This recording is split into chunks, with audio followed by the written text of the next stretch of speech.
Today, we're diving into the cast of the Partridge Family, the iconic 1970s show that turned a singing family into household names across America. Most people think the actors simply faded into TV history, living quiet lives after their moment in the spotlight. But the truth is, their real stories are anything but ordinary, from tragic endings and secret battles to surprising second careers and unbelievable comebacks. I've tracked down decades of interviews, career milestones, and behind-the-scenes revelations that paint a very different picture of what happened after the credits rolled. And in this video, we'll follow each cast member's journey, who vanished, who thrived, and who left us too soon.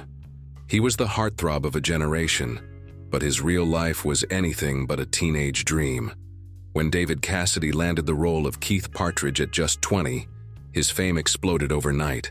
Girls screamed, records flew off the shelves, and I Think I Love You became an anthem. But here's where it gets interesting. Behind the curtain, David was crumbling. He battled alcoholism for decades, faced multiple arrests, and watched his personal life collapse.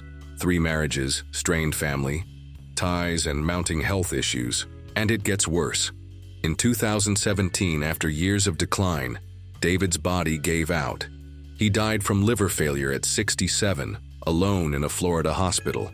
The man who once lit up stadiums with his voice faded into silence. But his legacy? It still echoes through every generation that ever fell in love with a pop star. And we're just getting started. She wasn't just a TV mom, she was the soul of the show. At 36, Shirley Jones stepped into the role of Shirley Partridge, with grace, charm, and a voice that could calm any storm. Viewers saw her as the strong, nurturing leader of a musical, Family. But here's what most people don't know. Before the series, Shirley had already won an Oscar and starred in Hollywood classics. Off-screen, she raised her own real-life sons, including David Cassidy. But tragedy struck when her husband, Jack Cassidy, died in a fire. And just when she found love again, it slipped away. Her second husband passed in 2015, leaving Shirley widowed. Once more. Now 91, she lives quietly in Los Angeles. No more cameras, no more applause, just a woman who once carried an entire generation on her shoulders. And her story? It's far from the saddest one. He was the funny redhead with the sharp comebacks, but his real story could fill 1,000 tabloid covers. At just 11, Danny Bonaduce stole scenes with wit and swagger, becoming a fan favorite overnight. But what happened off-screen was darker than anyone guessed. Fame hit him fast and then chewed him up. Danny spiraled into addiction, arrests, and scandal. He bounced between marriages and breakdowns, all while trying to stay in the spotlight. And then came rock bottom. In 2005, his reality show Breaking Bonaduce revealed everything. Raw pain, self-destruction, chaos. But somehow he clawed his way back. Now 66, sober, and hosting radio shows in Seattle, Danny survived what should have destroyed him. But not everyone did. He was the grumpy but lovable band manager, Reuben Kincaid, the guy who tried to control the chaos. But when the cameras stopped rolling, Dave Madden chose a very different path than his castmates. And that's what makes his story so unexpected. While others chased fame, Dave walked away. He found peace, married late in life, and lived far from the Hollywood noise. But behind the quiet, his health was failing. And it gets sadder. Battling. Go BD, Dave faded from the spotlight for good. He died in 2014 at 82, leaving behind no scandals, just warm memories, loyal fans, and one unforgettable TV role. But not all the cast got out so clean. She played Lori Partridge, the smart, graceful sister who kept the family grounded. But Susan Day didn't just walk away from Hollywood, she vanished. And here's the strange part. After the Partridge Family, she stunned critics with her dramatic chops on LA Law, even winning a Golden Globe. But fame never sat right with her, so she did the unthinkable.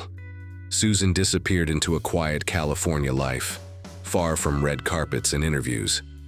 Now, 73, she's never looked back. No scandals. No spotlight, just peace. But one of her youngest co-stars had a very different fate. She was the adorable tambourine player with big eyes and a sweet smile. At just 7 years old, Suzanne Crowe melted hearts as Tracy Partridge. But child stardom didn't follow her into adulthood. And that's where her story turns. She left acting early, choosing family over fame. She ran a bookstore, raised 2 kids, and built a quiet life in Nevada. But then came the shock. In 2015, Suzanne died suddenly from a rare heart condition at just 52. No warning, no headlines. Just a silent goodbye from a girl who once danced across TV screens.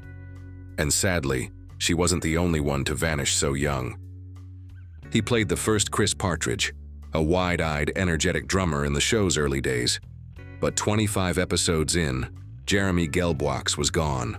So what happened? Unlike other child stars, Jeremy didn't chase the spotlight. He dove into education, earned degrees, and built a career in tech. No parties, no press, just a clean break. But here's where it gets interesting. As of 2025, Jeremy is still working in the tech world, far from the fame he touched as a kid. No regrets, no scandals, just a man who made a rare escape from Hollywood. But not every newcomer faded as fast. He was the last attempt to save the show. A 4-year-old with a golden voice, added in the final season as Ricky Stevens. Cute, talented, and camera-ready. But was it too late?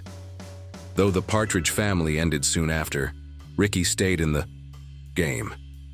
He voiced animated spin-offs, performed live, and even dropped music albums. But listen to this. Now 56, Ricky still lives in LA, still chasing music, and still posting for fans on social media. He never became a superstar, but he never stopped singing either. Unlike one fan favorite who left an even bigger mark. He wasn't a lead, but his face was unforgettable. As Mr. Albertson, Gordon Jump added comic relief to the show's best moments. But WKRP in Cincinnati made him a sitcom legend, and that's just the beginning. He also became the iconic Maytag, repairman for over a decade, building a beloved second career. But as the years passed, health problems crept in, and the end came quietly. Gordon died in 2003 from pulmonary fibrosis.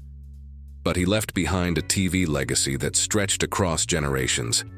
And more than one familiar face followed a similar path, like a child star who swam with sharks. He wasn't in every episode, but Gary Dubin made his mark as Punky Lazar, Danny's mischievous best friend. After the Partridge Family, he landed a role in one of the most famous scenes in film history. You won't believe this. Gary played Alex Kintner, the boy killed by the shark in Jaws. That one moment sealed his place in movie lore. But his career never hit that high again. Then everything went quiet. Gary lent his voice to cartoons and took small TV roles, but his stardom slowly faded.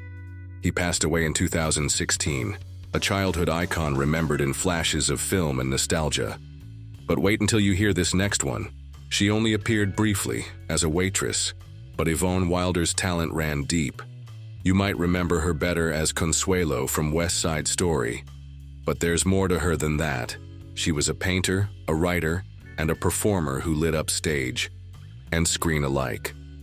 Married to actor Robert Doakey for nearly 40 years, her life was rich with art and love. Then came the silence.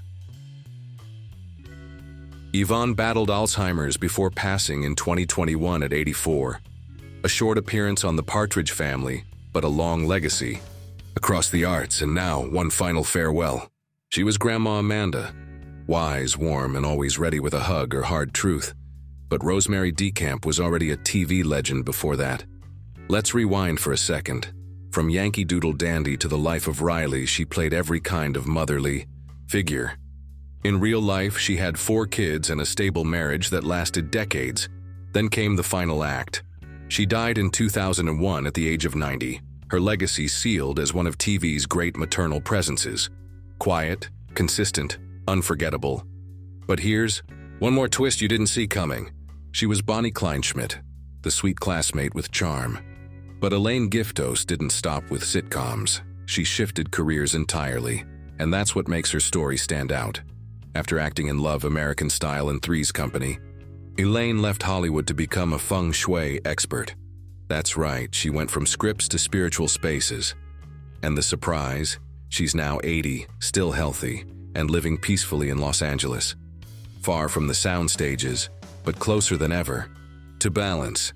The show ended, but their stories, they never stopped evolving.